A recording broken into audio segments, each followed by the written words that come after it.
Aí eu separei aqui alguns pressupostos que podem nos ajudar a compreender isso. Eu separei aqui alguns princípios que são impedidos de serem acessados ao ser humano. Ok? Porque a questão, meus caros, por favor, anotem e entendam. Mais difícil do que o ser humano ter a capacidade de descobrir direitos, mais difícil ainda é compreender os mecanismos que o levam a não conseguir fazer isto. O que eu quero dizer? Que a capacidade do homem de descobrir direitos, ela é natural.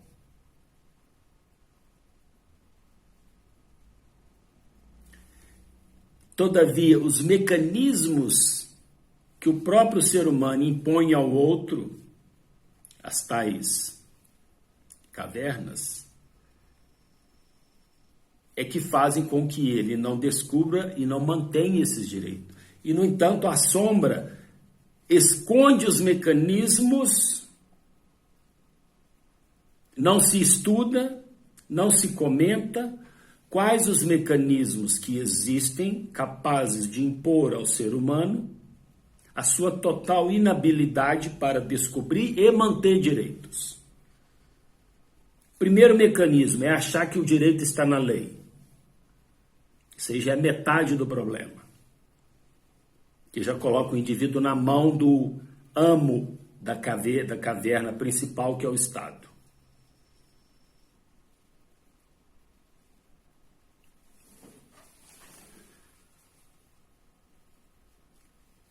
Alguém quer falar alguma coisa? Alguém se perdeu em algum ponto aí? Estou sendo muito complexo? Se quiser, eu repita, sem nenhum problema.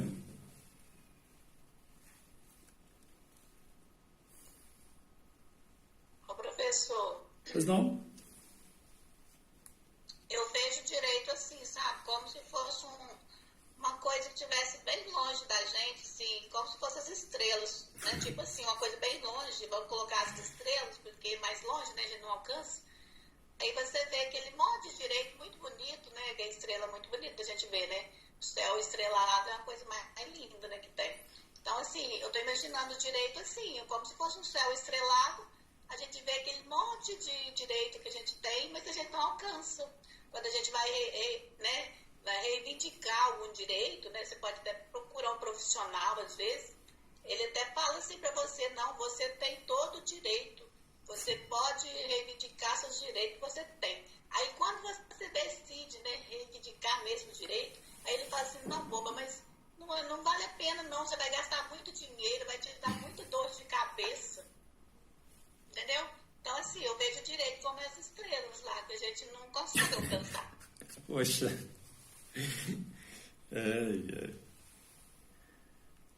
Mas vamos ver se depois da reflexão sobre esses princípios,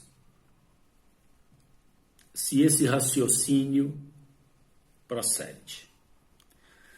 Porque, meus caros, é importante entender que o ser humano pertence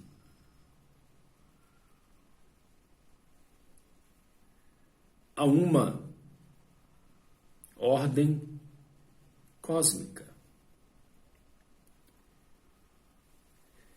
E está dentro dele acompanhar essa ordem cósmica.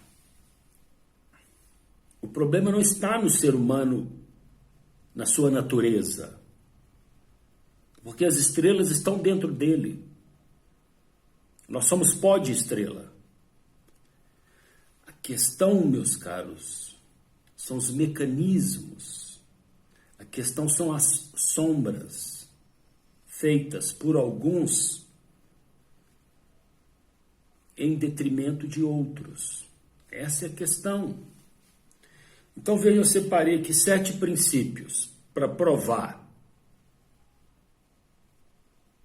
que o ser humano, dentro da ordem cósmica, da sua existência, ele teria capacidade de descobrir direitos, de caminhar com os direitos, não fossem as tais pessoas que vão acorrentá-lo na caverna, como já dizia Platão. Então a sabedoria, em tese, deveria ser um grande fenômeno massivo da existência humana, se ela tivesse a liberdade de acompanhar a força do cosmos, do todo. Mas vejamos, então, quais são esses princípios que são evitados, limitados, tirados do acesso de uma pessoa comum, que, para não ter acesso a eles, são acorrentados diante do grande muro da caverna a vislumbrar sombra. Primeiro, e está ligado ao materialismo. O primeiro princípio, meus caros, que o ser humano desenvolve, que ele desenvolveria, é o princípio do mentalismo. Mentalismo. Esse princípio deixa claro que nós vivemos pela mente. A mente. A mente é o nosso primeiro ambiente. Nós nos instalamos em nossa mente. O papel do corpo é carregar a mente. Significa, então, que se a mente é o nosso ambiente verdadeiro, as questões materiais estão num segundo plano. Peraí, deixa eu ver aqui. Deixa eu dar uma pausazinha aqui, peraí. Ver o que aconteceu aqui. Peraí.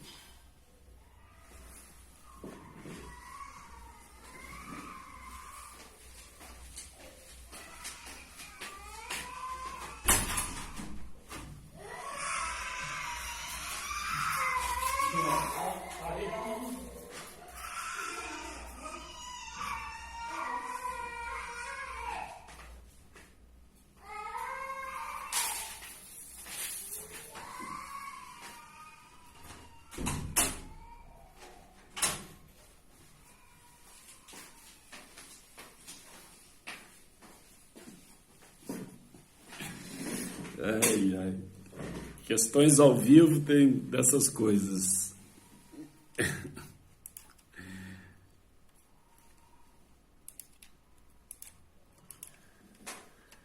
Vocês, desculpe aí, mas o nenenzinho caiu ali. Esse escândalo danado. Vocês me desculpem, tá bom? Prosseguindo. O princípio do mentalismo, então, meus caros, ele é produto natural do homem que acompanha a grande ordem cósmica. Naturalmente, o homem vai se apercebendo que a mente é o seu ambiente. Tudo se instala na mente. Tudo está na mente. É pela mente que ele entra em sintonia com a liberdade. Ele não vê a liberdade. É pela mente que ele sabe do sol, que ele sabe do espaço. É pela mente que ele sabe que a fraternidade existe. a igualdade, o direito. São coisas que apenas o ser humano, pela mente, no universo da mente, ele tem capacidade de compreender. Então vejam, pela mente.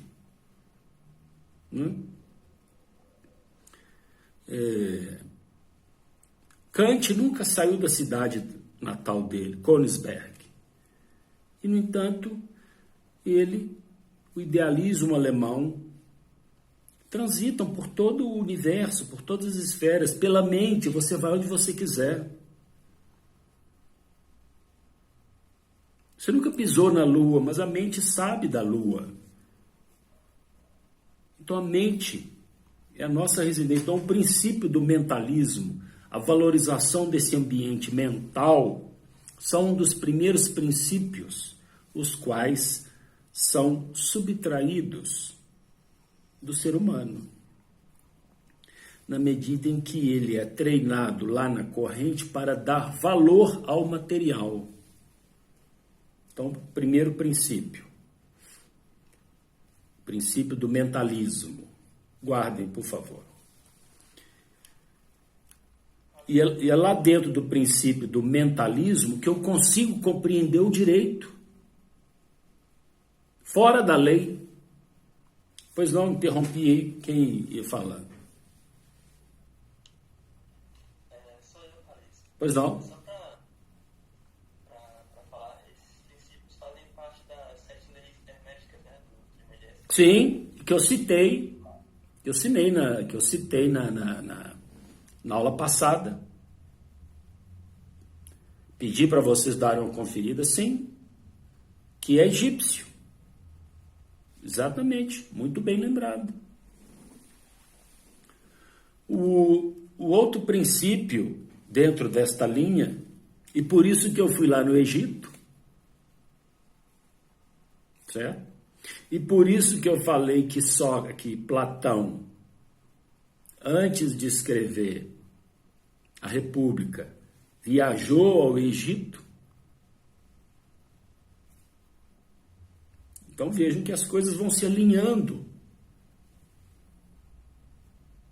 naquilo em que há um momento alinhado com a ordem cósmica e esse momento ele é interrompido por fatores de quebra. Então, às vezes, meus caros, nós temos que parar para pensar até que ponto os direitos estão sendo ocultados naquilo em que ele poderia ser visto pela capacidade mental do indivíduo. É por isso que tem gente que nasce e cresce sem saber de direitos. Ele nasce oprimido, vive oprimido, morre oprimido, sem saber que era oprimido e achando ainda que estava vivendo em plena liberdade. Essa é a questão. O outro espírito é também dentro daquela ordem egípcia, é o princípio da correspondência.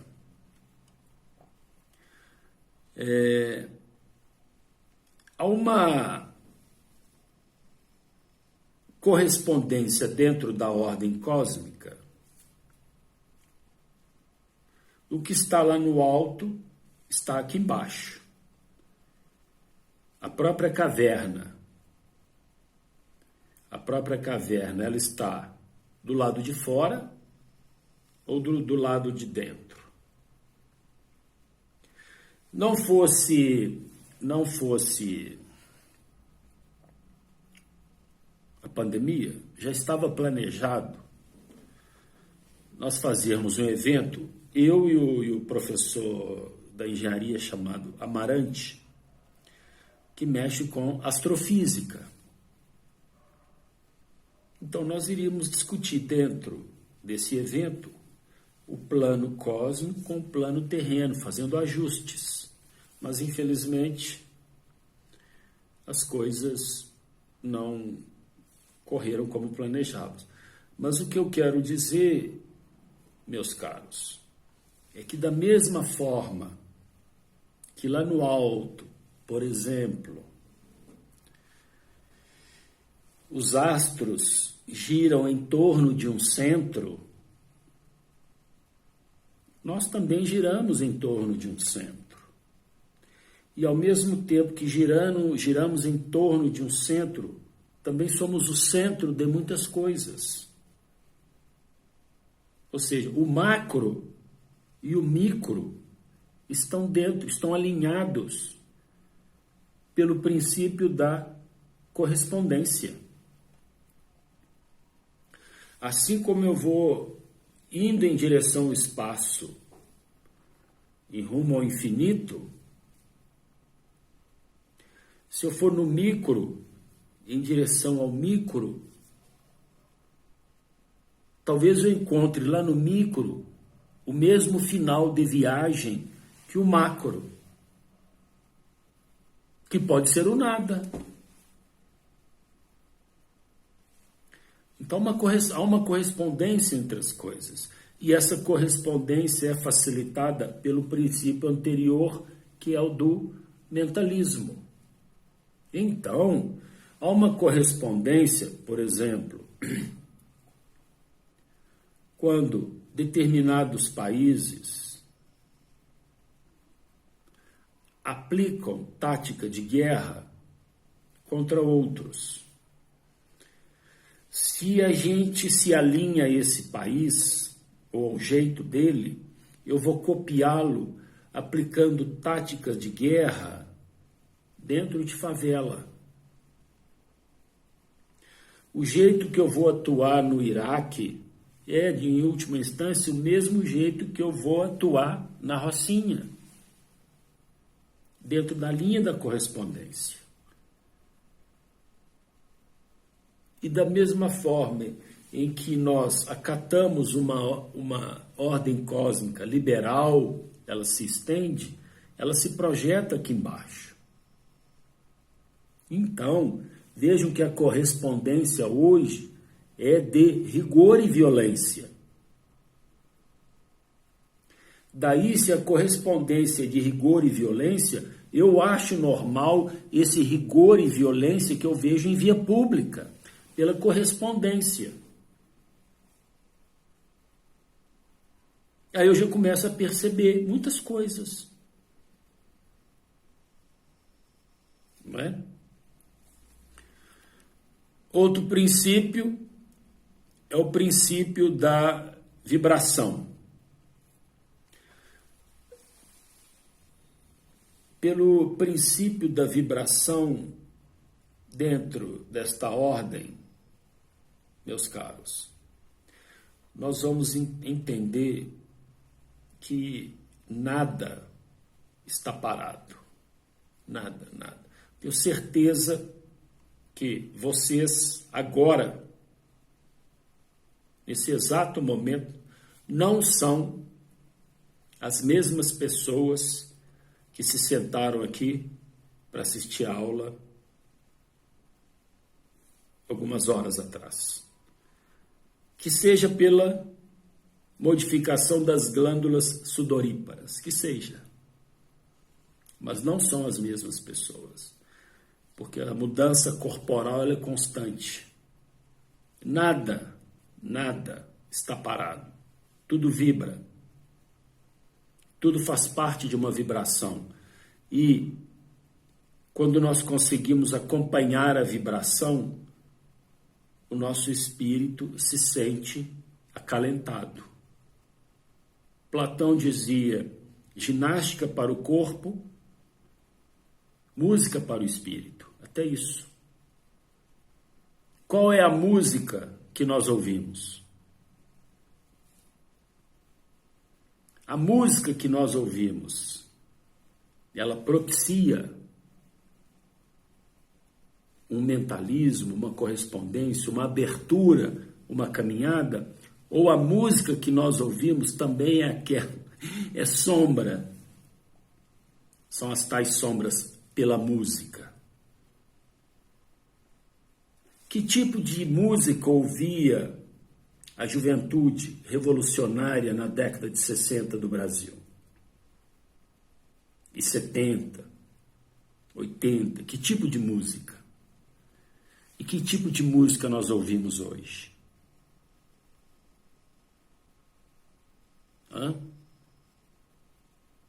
O que a música faz com as pessoas hoje? O que a música nelas faz vibrar? Qual constância, qual consonância essa vibração atua nas pessoas hoje, ao ponto delas se agalinharem e suportarem qualquer coisa, sem o menor sintoma de rebeldia? Qualquer coisa.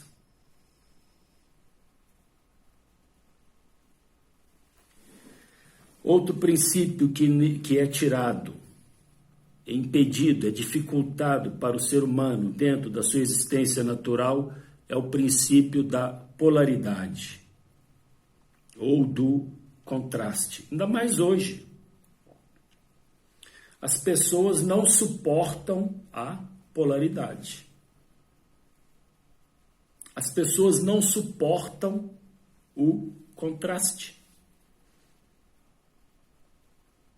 As pessoas não suportam serem contraditas, serem contrariadas. Elas não suportam o diferente, principalmente as religiões neopentecostais. São intolerantes.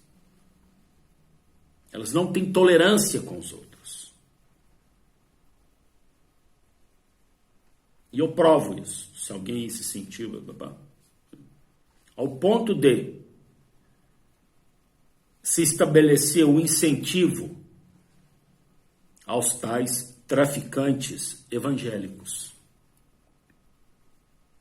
De onde saiu essa merda, eu não sei.